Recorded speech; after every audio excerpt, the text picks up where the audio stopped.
The result page begins by showing the user information such as name, district, and subdivision, ensuring the outputs are location specific and personalized. Next, the system displays the user parameter provided by the user like roof details, open space availability, and other site conditions which act as a base for further calculation. Then, the system shows the aquifer information of that region.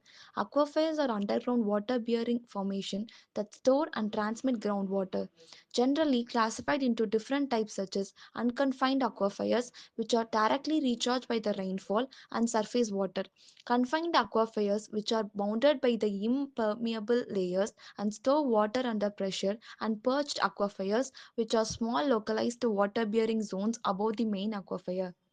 This information is important to know how much recharge is possible and what type of structure will be the most effective for that area.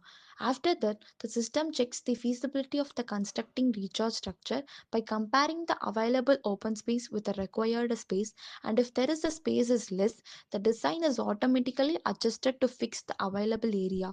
The system then presents rainfall prediction and calculates the potential volume of the water that can be harvested and recharged, giving an idea of how effective the system will be in that location.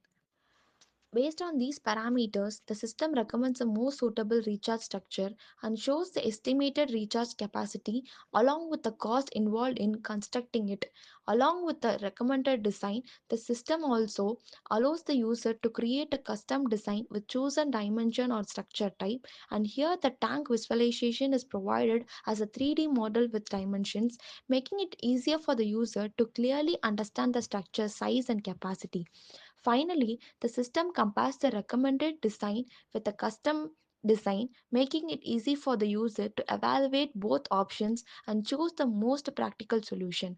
At the end, the system generates a detailed report containing all these results, which the user can download for further use.